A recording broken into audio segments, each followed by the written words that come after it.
बिस्मिल्लाहिर्रहमानिर्रहीम। अस्सलाम वालेकुम नाज़रीन, आप यूट्यूब चैनल देख रहे हैं। मैं इमरान खान हूँ। आज बड़ा इंपॉर्टेंट दिन है। अदालत में इमरान खान साहब के केसेस लगे हुए हैं और सबसे इम्पॉर्टेंट केस जो है वो है, बड़े अरसे के बाद इमरान खान साहब को मौका मिल रहा है कि उनकी जो वकला की टीम है वो बात कर सके जाके अदालत में, हाई कोर्ट में, कि उनका केस लगाया जाए अल-कादर यूनिवर्सिटी वाला।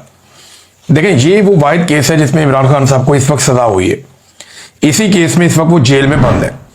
अगर ये वाले केस में उनकी बेल हो जाती है या सजा मुअत्तल हो जाती है तो इमरान खान साहब बाहर आ जाएंगे फौरी तौर पे। उनके वकला ये दावा करते हैं इमरान खान साहब के केस में कोई जान नहीं है, हमें मौका मिलेगा अदालत में, हम केस उड़ा के रख देंगे। अब हुआ ये है कि 26 जून के बाद से लेकर अब तक इसके बाद समाअत ही नहीं हुई। पाकिस्तान तहरीक-ए-इंसाफ ने ये जल्द समाअत के लिए ये केस मुकर्रर किया जाए, एक मुतफर्रिक दरखास्त दायर की हुई थी अदालत में। यानी केस अभी नहीं चलना, अभी ये बात चलनी है कि क्या ये केस जल्दी सुना जाए या ना सुना जाए। अब इमरान खान साहब की पार्टी ने या उनके वकला ने ये दरखास्त दी हुई है। अब 3 महीने के बाद ये दरखास्त सुनी जा रही है कि ये केस जल्दी सुनना या नहीं सुनना। इस मामले के ऊपर आज अदालत फैसला करेगी या समाअत करेगी इस मामले के ऊपर कि जल्दी समाअत करनी है या नहीं करनी। अब उसके बाद फिर समाअत होगी। तहरीक-ए-इंसाफ के वकला ये दावा करते हैं इमरान खान के कि जब भी इसकी समाअत होगी इमरान खान साहब बाहर आ जाएंगे। लेकिन मुझे नहीं लगता कि इस वक्त जो मिलिट्री एस्टेब्लिशमेंट है वो इमरान खान साहब को छोड़ना चाहेगी, ऐसे बज़ाहिर दिखाई नहीं दे रहा। उसका जो बड़ा रीजन है वो ये है कि आर्मी चीफ की एक्सटेंशन का मामला है नवंबर में, वो नहीं कोई रिस्क लेना चाहेंगे। इमरान खान जैसा लीडर बाहर आ जाए जिसकी अवाम में इतनी मकबूलियत और इतनी ताकत है कि वो जिस तरफ चलाएगा अवाम उस तरफ चल पड़ेगी।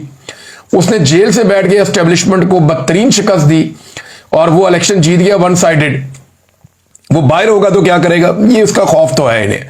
तो अब वो कोशिश करेंगे कि इमरान खान को पहले तोशाखाना 2 में सजा दिलवाएं, फिर बाद में ये वाला केस जो है वो वहां पे चले और लगे इस्लामाबाद हाई कोर्ट में। बहरहाल पाकिस्तान तहरीक-ए-इंसाफ ने कहा कि तमाम लोग जो हैं पाकिस्तान तहरीक-ए-इंसाफ के वो पहुंचे अदालत में, इमरान खान साहब का केस लगा हुआ है और आकर इसके अंदर शिरकत करें। तो इमरान खान साहब ने जो स्टेटमेंट दिया अपनी बहन के जरिए से, अलीमा खानम के जरिए से, जब अदालत में केस चल रहा था तो वहां इमरान खान साहब ने कहा कि 1971 में जब सकूत ढाका का अफसोसनाक सानिया पेश आया तब भी एक डिक्टेटर याया खान मुल्क पर मार्शल लॉ लगा के करता धरता बना हुआ था। सानिया मशरिकी पाकिस्तान के बाद हमूदुर रहमान कमीशन बना जिसने बताया कि याया खान ने अपने जाती मफाद और अपने नाजायज इक्तदार को 10 साल तक तूल देने के लिए ऐसे फैसले किए जिससे पाकिस्तान 2 टुकड़े हो गया। हमूदुर रहमान कमीशन रिपोर्ट आला अदलिया समेत आर्मी, नेवी और एयरफोर्स के नुमाइंदों की तहकीकात के बाद बनाई गई। इन तहकीकात के दौरान सैकड़ों लोगों के बयानात रिकॉर्ड करवाए गए और 4 साल इस साने की वजूहात पर तहकीकात की गई। हमूदुर रहमान कमीशन के मुताबिक एक शख्स की हवस और अना ने जुल्म और जबर का वो बाब रकम किया जिसके बाद मुल्क हमेशा के लिए टूट गया। सबसे गलत फैसला शेख मुजीबुर रहमान की मकबूल तरीन जमात अवामी लीग को दबाने का था। जिस पार्टी ने 162 में से 160 नशिस्तें जीती उसे दीवार से लगा दिया गया और मुजीबुर रहमान को जेल में डालकर मगरबी पाकिस्तान में अपनी नशिस्तें बढ़ाकर दिखाई गईं। 24 मार्च 1971 को मुजीबुर रहमान के साथ मुज़ाकरात शुरू किए गए मगर उसी रात बंगालियों के खिलाफ ऑपरेशन लॉन्च कर दिया गया जिसमें सरकारी आदादोशुमार के मुताबिक 50,000 अफराद का खून बहा, जबकि असल तादाद इससे कहीं ज्यादा है। आज पाकिस्तान में वही हालात बना दिए गए हैं जो 1971 में थे। आसिम मुनीर ने 9 मई का फॉल्स फ्लैग ऑपरेशन मुल्क की मकबूल तरीन पार्टी तहरीक-ए-इंसाफ को कुचलने के लिए करवाया। सीधा सीधा इमरान खान साहब ने कह दिया कि 9 मई आसिम मुनीर ने करवाया था। ये अब बड़ा स्ट्रेट अवे आ गए इमरान खान साहब आसिम मुनीर साहब के ऊपर, हेड ऑन ले लिया उन्होंने। इससे पहले वो ये कहते थे इमरान खान साहब के, बताएं ये फॉल्स फ्लैग ऑपरेशन था। इमरान खान साहब ये कहते थे कि इसके पीछे कौन है, सीसीटीवी जिसने चुराई है वही इसके पीछे है। तो ये इमरान खान साहब पहले कहते थे, लेकिन अब उन्होंने साफ कहा कि आसिम मुनीर ने 9 मई का फॉल्स फ्लैग ऑपरेशन मुल्क की मकबूल तरीन पार्टी तहरीक-ए-इंसाफ को कुचलने के लिए करवाया। 2 रातों में तहरीक-ए-इंसाफ से मुंसलिक 10,000 से ज्यादा लोगों को गिरफ्तार किया गया। यह कैसे मुमकिन था कि 10,000 लोगों को 2 रातों में बगैर तहकीक गिरफ्तार कर लिया जाए। इसके बाद पार्टी को कुचलने का सिलसिला शुरू हुआ।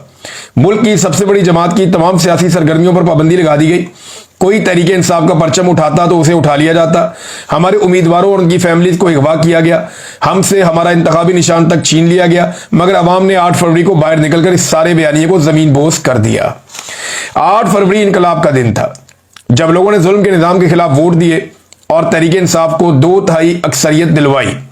कमिश्नर पिंडी ने जब जमीर की आवाज पर लब्बैक कहा, इंतखाबी धांधली का पर्दा चाक किया और 50-50 हजार वोटों की धांधली का एतराफ किया, तो धांधली के जुर्म में मुलविस कुव्वतों ने उनके ज़हनी तवाज़ुन बिगड़ने का भोंडा बयानिया बनाकर उन्हें गायब कर दिया। इनका आज तक किसी को मालूम नहीं, लेकिन हम उन्हें भूलने नहीं देंगे। 9 मई के असल मुजरिम वही हैं जिन्होंने सीसीटीवी फुटेज चुराई है। अब इसी 9 मई को बहाना बनाकर जो नशिस्तें हमारे पास बची हुई थी, वो नाजायज 10-10 साल की सजाएं देकर हमसे छीनी जा रही हैं। बेशर्मी की इंतहा यह है कि एजाज चौधरी की सीट छीन कर इलेक्शन हारने वाले राणा सनाउल्लाह को दे दी गई। ये सब सजाएं बिल्कुल नाजायज है। 2-2, 4-4 करके बेशर्मी से हमारी नशिस्तों पर कब्जा किया जा रहा है। इसीलिए हमने ज़िमनी इंतखाबात का बाइकआउट किया है, क्योंकि वो फिर ये नशिस्तें चोरी कर लेंगे और इस इलेक्शन में हिस्सा लेना इन जाली सजाओं को मानने के मुतरादिफ होगा। मैं कौमी असम्बली की कमेटियों से इस्तीफा पेश करने वाले तमाम मुराद से दस्तबरदार होने वाले सबको खराज तहसीन पेश करता हूं और हदायत देता हूं कि अब सेनेट में भी ऐसा ही किया जाए। मैं कुछ दिन तक अपने आइंदा लायामल का ऐलान करूंगा। फिर इमरान खान साहब ने ऑपरेशन के बारे में बड़ी खुलकर बात की है।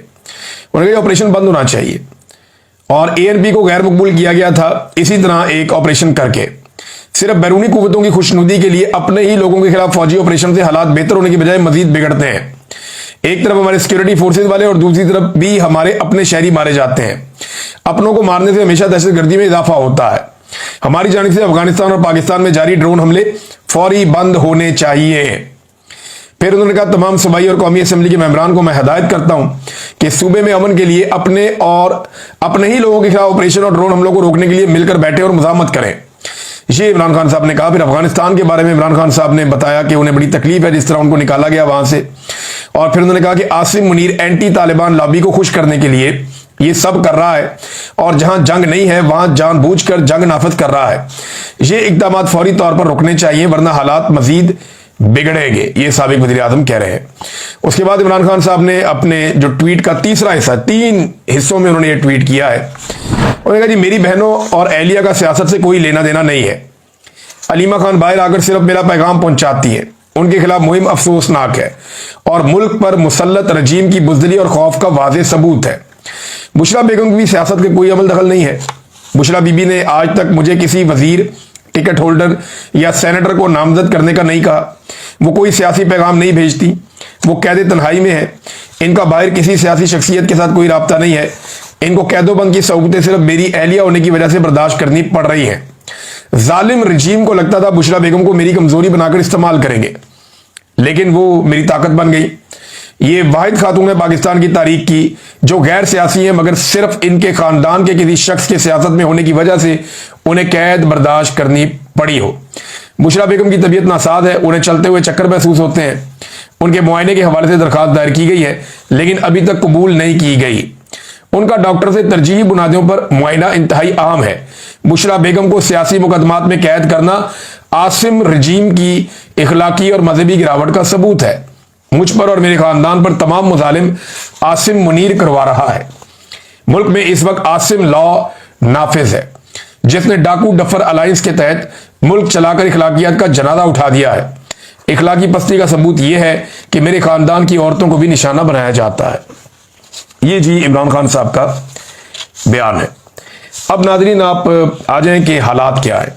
अब पाकिस्तान पीपल्स पार्टी ने पीएमएलएन को और पीएमएलएन ने पीपल्स पार्टी को ताने देना शुरू कर दिए गवर्नेंस के मामलात पे, क्योंकि सैलाब के अंदर पंजाब में जो तबाही फिरी है, पाकिस्तान पीपल्स पार्टी ये जानती है कि पीएमएलएन का तो डब्बा गोल हो जाएगा। लोग इनका पटाखा बजा देंगे जो इन्होंने अवाम के साथ कर छोड़ी है पंजाब में। लिहाजा पीपल्स पार्टी अपने आप को बरी जमा करते हुए पंजाबी हुकूमत के ऊपर, जो पंजाब की हुकूमत बनी हुई है इस वक्त, उसके ऊपर इल्जामात लगा रही है। जबकि पीएमएलएन बदला लेने के लिए कराची और सिंध के डूबने के ऊपर पीपल्स पार्टी पे इल्जामात लगा रही है। तो ये दोनों एक दूसरे का पोल खोल रहे हैं, और जबकि जो अपोजिशन जमात है पाकिस्तान तहरीक इंसाफ, ये रोल उसका है कि वो दोनों को एक्सपोज करे लेकिन 2-4 लोगों के अलावा कोई भी इस पे बात नहीं करता। पाकिस्तान तहरीक इंसाफ की लगता है तरजीहात कुछ और हैं और वो बहुत सेंसर करके बात करते हैं, लगता है वो डरे हुए हैं हुकूमत से। अब बहुत सारे लोग ऐसा लगता है ये मौका था अवाम के साथ खड़े होने का, बताने का कि आपने गलत बंद तोड़े हैं, ये बताने का कि आपने जुल्म किया है, आपने बस्तियों की बस्तियां डबो दी हैं, लाखों लोगों को आपने बेघर कर दिया है, कश्तियां उलट रही हैं, कोई रेस्क्यू नहीं है, कोई रिलीफ नहीं है, कोई इमदादी सरगर्मियां नहीं हो रही। वो बेचारे रेस्क्यू 1122 वाले, उनको बहुत महदूद वसाइल है, छोटा सा इदारा, इतना बड़ा तबाही आ गई है उसके अंदर, बेचारे क्या करें, वो फंस गए हैं, उनको वो सहूलियात भी नहीं है बेचारों को। शहबाज शरीफ के दौर में तो बेचारे चंदे से चल रहे थे। ये तो उस्मान बुजदार का भला हो, जब वो आया तो उसने इसको मुख्तलिफ इजला तक फैलाया। अब हालात ये पैदा हो चुके हैं कि 2 कश्तियां डूब गई जलालपुर पीरवाला में, उलट गई वहां लोग डूब गए, फिर उनको बड़ी मुश्किल से बचाया गया। एक कश्ती डूबी है रहीम यार खान में, उसमें 9 अफराद खवातीन समेत अब तक उनकी लाशें मिली हैं, वो जाँ बहक हो गए हैं। 2 बंदों का अभी तक कोई पता नहीं चल रहा। ये नाज़रीन हालात है। और जिस इलाके का बंद तोड़ना हो ना, वहां इंसानों को और मवेशियों को महफूज रखने के लिए पहले से खसूसी मशकें की जाती हैं। ये ऐसा नहीं होता कि ये जो बंद तोड़े जाते हैं ये अचानक से ये तोड़ दिया वो तोड़ दिया, नहीं। जहां पे आप पानी छोड़ते हैं ना, आपको पता होता है कि अगर बहुत बड़ा सैलाब आएगा तो हम इन इलाकों में पानी छोड़ेंगे। उन इलाकों में स्पेशल सायरन होते हैं, मसाजिद के अंदर सायरन लगे हुए होते हैं, और पूरा एक सिस्टम पाकिस्तान में बहुत दहाइयों पहले मौजूद था। तो वो सिस्टम बनाया जाता है कि लोगों को महफूज कैसे रखना है। बरसात से पहले उसकी मशकें कर दी जाती हैं। यहां इनको 1.5-2 महीने पहले से पता था कि इस मरतबा बड़े खौफनाक सैलाब आने जा रहे हैं। वार्निंग जारी कर दी गई थी, इन्होंने टके की तैयारी नहीं की, बल्कि लोगों को अंधेरे में रख के मारा, मासूम लोगों को। उन्हें वार्निंग दिए बगैर पानी छोड़ दिया इन्होंने, और बस्तियां की बस्तियां डिबो दी हैं। वो लाखों लोग हैं जलालपुर पीरवाला में जो डूब रहे हैं पानी के अंदर, और बुरी तरह डूब रहे हैं। उनके साथ जुल्म हुआ है, बेखबरी में उनको मारा गया, उनको डुबोया गया है। और अब उन्हीं गरीबों की तस्वीर और वीडियो बना बना के अपनी टिकटॉक मशहूरी कर रहे हैं। यानी इनकी तवज्जो इसमें नहीं है कितने गरीब वहां पे जाँ बहक हो रहे हैं, कितनी कश्तियां उलट रही हैं, लोग दरख्तों पे चढ़े हुए हैं, छतों पे चढ़े हुए हैं, खाने के लिए उनके पास है कुछ नहीं। ये खैमे लगा देते हैं, उनको बैठा के टिकटॉक बना के निकल जाते हैं। ये उनकी सालन में बोटियां गिन रहे हैं बैठ के वजीर और टिकटॉकर्स। ये उनको बोटी डाल के दे रहे हैं, देखो आपकी बिरयानी में बोटी है, आपकी प्लेट में बोटी है। ये गरीब का मजाक उड़ा रहे हैं। वो इतने भी वो गए गुजरे लोग नहीं हैं, वो बेचारे अपना पेट खुद भरते थे, बल्कि आपको भी टैक्स देते थे। आज आपने अपनी बैड गवर्नेंस की वजह से, नालायकी की वजह से बेड़ा गर्क कर दिया पकड़ के। वो बेचारे सड़कों पे आए हुए हैं, उनके पास ना खाने पीने के लिए कुछ है, पीछे उनके घरों में चोरियां हो रही हैं। वो बताते हैं जी चोर आते हैं, वो उनके पास तेज कश्तियां, वो आते हैं चोरी करते हैं निकल जाते हैं। हम अपने घरों को खाली भी नहीं छोड़ सकते, ये हालात है। हुकूमत ने कर यह दिया है कि इस वक्त आधे पाकिस्तानी गुर्बत की लकीर से नीचे चले गए हैं। 44% तो पहले थे, अब करोड़ों लोग मजीद मुतासिर हो गए। उनके पास खाने के लिए इस वक्त कुछ नहीं है, जमीन जो उनकी है वो बेकार हो गई है। अब उसे कारामद कैसे करें, ये बहुत बड़ा इशू है। आधे से ज्यादा पाकिस्तान गुर्बत की लकीर से नीचे चला गया है। और इनकी मौजें चेक करें, इनकी अयाशियां चेक करें, इनके बैग, जूते, कपड़े, इनकी गाड़ियां चेक करें, इनकी आनियां जानियां चेक करें, इनके जहाज, प्रोटोकॉल और हेलीकॉप्टर्स चेक करें, इनके कपड़े देखें आप, इनका पहनावा चेक करें, इनके चेहरों के ऊपर मुस्कुराहट देखें आप। हमारा वजीर आजम जो है वो बाहर हुक्मरानों के साथ अटकेलियां करता फिर रहा है, और पाकिस्तान में लोग सैलाब में डूब रहे हैं। यानी आधे पाकिस्तानी गरीब हो गए, और उनका लीडर जो है ना उसको जेल में बंद किया हुआ है। इंतहाई सतही दर्जे के और पस्त ज़हनियत के लोग हैं। इन्होंने इस कौम का सबसे बड़ा लीडर कैद किया हुआ है। इन सारे रंगबाजों में, ख्वाह इनका ताल्लुक किसी इदारे से हो या किसी सियासी जमात से हो, इनमें किसी में भी इतना हौसला नहीं है कि ये मैदान के अंदर इमरान खान का मुकाबला करें। ये उसका सामना करने की जरूरत ही नहीं रखते। अब ये अपनी नालायकी, अपनी बदनीयती और अपनी बुज़दिली को छुपाने के लिए अवाम के सबसे बड़े लीडर को बेगुनाह जेल में रख के बैठे हुए हैं। खुद इनके छोटे छोटे दिमाग है। वो आदमी, उसका विजन है, वो उसने कोरोना से बचाया था इस मुल्क को। जहां दुनिया नाकाम हो गई, अमेरिका और यूरोप जैसे मुल्क जो है वहां पे तबाही हो गई, इमरान खान ने एक मिसाल कायम की थी, कमाल काम किया था। उस आदमी को जेल के अंदर बंद किया हुआ डफर्द है, जिनकी मोटी खोपड़ी, इनका दिमाग ही काम नहीं करता। भाई वो आपको तब अलिफ में नहीं पता थी जब वो इस कौम का हीरो था। वो इतना तगड़ा आदमी है, इतना बड़ा आदमी है, ये सारे बोनों ने मिलकर उसको जेल में बंद कर दिया। उसका बाहर सामना ही नहीं कर सकते ये, और कोई वजह नहीं है। और हुकूमत की हालत यह है, कभी ये कहती है कि हम बैरूनी इमदाद नहीं लेंगे, अपने पैरों पे खुद खड़े होंगे, अपनी मदद आपके तहत हम सैलाब मुतासरीन को देखेंगे। कभी कहते हैं जी हम कमेटी बना रहे हैं, हमें बैरूनी इमदाद की जरूरत है, हम अब भीख मांगने जाएंगे, लोगों से कहेंगे जी हम डूब गए एक मरतबा, फिर सैलाब मुतासरीन के नाम पे हमें पैसे दे दो। तो ठीक है, पैसे आप ले लें सैलाब मुतासरीन के नाम पे, लेकिन कोई एक प्रोजेक्ट दिखाए जो पिछली मरतबा जब सैलाब आया था 2022 में, तो उन सैलाब मुतासरीन के लिए आपने एक भी प्रोजेक्ट लगाया हो। वो भी जिन्होंने काम किया होता ना, वो दिखाई दे रहा होता है। मुझे आप 10 साल के बाद भी पूछेंगे, मैं आपको ले जाऊंगा, जाके वो घर दिखा लूंगा जो हमने बनाए थे। बलूचिस्तान के लोग खुद गवाही देंगे, पंजाब के लोग खुद गवाही देंगे जहां पे हमने घर बनाए थे।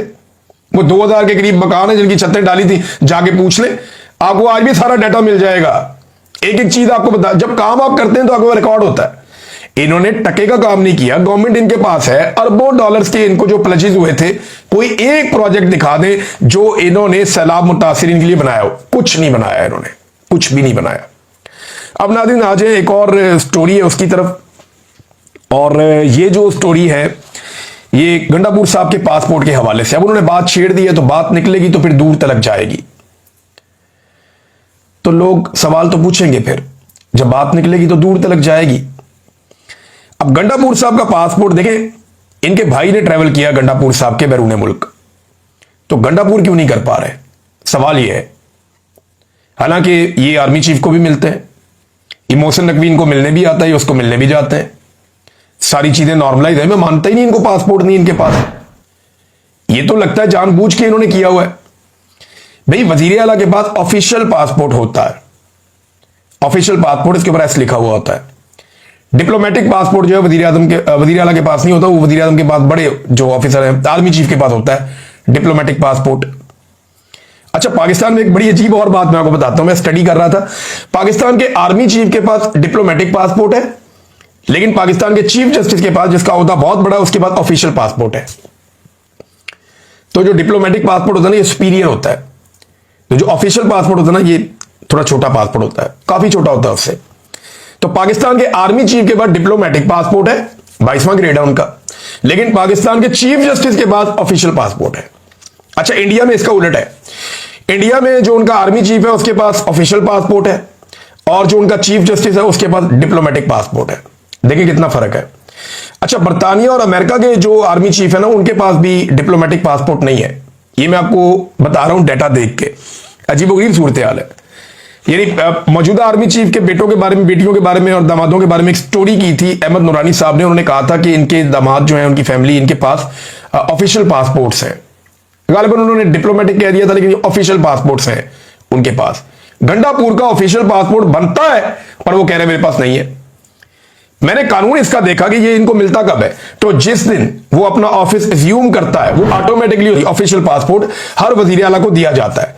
गवर्नर का, सदर का, इनके डिप्लोमेटिक होते हैं, लेकिन वजीर आला का ऑफिशियल पासपोर्ट होता है, वुजरा का भी ऑफिशियल पासपोर्ट होता है नीले रंग का। ये इन्हें ऑफिस में आते ही मिल जाता है। गंडापुर साहब को नहीं मिला, मुझे हैरत है, और इसके ऊपर आज ये बात कर रहे हैं। मैं तो हैरान हूं कि ये गंडापुर साहब या तो बहुत ही भोले हैं, बहुत ही मासूम है, या वो हम सारों को बहुत भोला और बहुत मासूम समझते हैं। अच्छा, जिन्होंने हमें इंसाफ देना, उनकी हालत चेक करें। जस्टिस मंसूर अली शाह साहब जाना चाहते हैं बैरून मुल्क अमेरिका, और ये इनको पहले भी दावत आती रहती है। ये लॉ स्कूल है वहां पे, ये अमेरिका का है, बहुत बड़ा, और यहां पे इवेंट्स होते रहते हैं, बहुत बड़ी बड़ी तकारीब होती रहती हैं। तो उसमें शिरकत के लिए जस्टिस मंसूर अली शाह साहब को जाना था, और भी दुनिया भर से लोग आते हैं, जो ज्यूरिस्ट हैं वो आते हैं। अब चीफ जस्टिस ने उनको इजाजत ही नहीं दी। आप अंदाजा करें कि जहां पे एक जज, सुप्रीम कोर्ट ऑफ पाकिस्तान का मोस्ट सीनियर जज, जिसको चीफ जस्टिस बनना था और नहीं बनने दिया गया, वो पाकिस्तान से बाहर ट्रेवल नहीं कर पा रहा, एक तकरीब में नहीं जा पा रहा, वहां पे आम आदमी की क्या हालत होगी इस मुल्क के अंदर। जहां एक जज को इजाजत नहीं मिल रही, वहां पे आम आदमी को क्या इजाजत मिलेगी उस मुल्क के अंदर। पाकिस्तान का पूरा निजाम यरगमाल बना दिया गया, बाजू मरोड़ दिया गया। नाज़रीन, एक चीज और मैं आपको बता दूं, बहुत सारे लोगों को बड़ा जोम है, पाकिस्तान में बहस चल रही है, नेपाल नहीं बनेगा, नेपाल नहीं बनेगा, भी नेपाल में ये था तो पाकिस्तान में ये है। और जिस दिन पाकिस्तानी खड़े होंगे ना, ये जितने टाउट टीवी पे बैठ के बातें कर रहे हैं ना, ये जितने लोग दावे कर रहे हैं ना एस्टेब्लिशमेंट के, कि जनाब पाकिस्तान में इनकलाब नहीं आ सकता, पाकिस्तान में अवाम कभी खड़ी नहीं हो सकती, ये मेरी बात याद रखें। मुझे तो दिखाई दे रहा है पाकिस्तानी खड़े होंगे, और पाकिस्तानी ऐसे खड़े होंगे कि फिर किसी को खड़ा होने के काबिल नहीं छोड़ेंगे।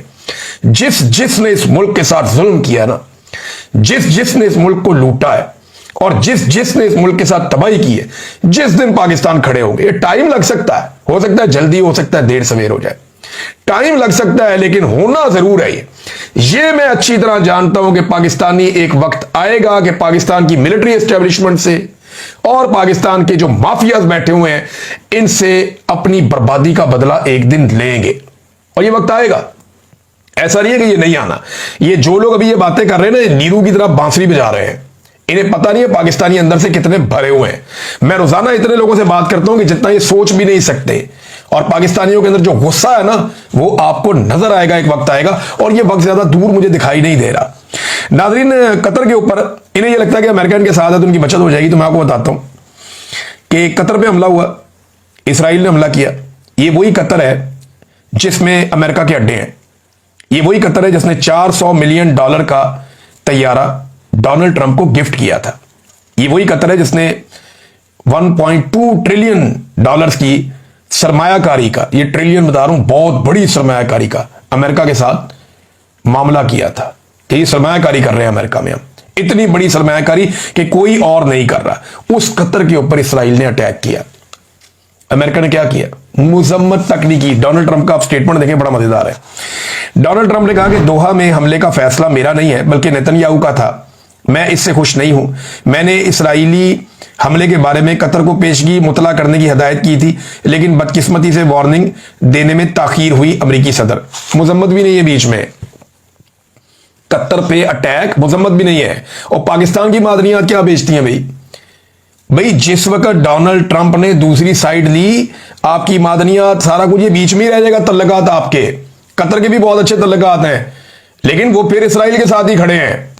ये बात आप ज़हन में रखिएगा। नेचुरल अलायंस जो अमेरिका का है वो पाकिस्तान के साथ नहीं, इंडिया के साथ है। ये बात शायद पाकिस्तानी हुक्मरानों को अभी समझ नहीं आ रही। ये आने वाले वक्त में समझ आ जाएगी जब हम यहां पे भी अपने पांव काट चुके होंगे, इस खित्ते में भी। तो नाजरीन, ये ईरानी हमले की तो मजम्मत हो रही थी बहुत, जो जब कतर में उसने किया था, लेकिन इसके ऊपर नहीं हो रही। अच्छा, एक चीज और भी अभी हमें ज़हन में रखनी पड़ेगी। 72 घंटों में इसराइल ने 6 मुल्कों के ऊपर अटैक किया है। फलस्तीन पे, लबनान पे, शाम पे, त्यूनिस पे, कतर पे और यमन पे। 6 मुल्कों में 72 घंटों में अटैक किया। ये बहुत खौफनाक चीज है। अभी हो सकता है इनके ऊपर पाबंदियां लगाने की कोशिश की जाए। कनाडा भी कह रहा है और यूरोपीय यूनियन के बहुत सारे ममालिक कह रहे हैं। दबाव बढ़ रहा है, लेकिन अमेरिका पूरी ताकत के साथ, आपको पता है वो इसराइल के साथ उनके बड़े अच्छे ताल्लुकात हैं और वो आपको अब नजर भी आ रहे हैं। अब तक के लिए इतने, अपना ख्याल रखिएगा, अपने इस चैनल का भी। अल्लाह हाफिज़।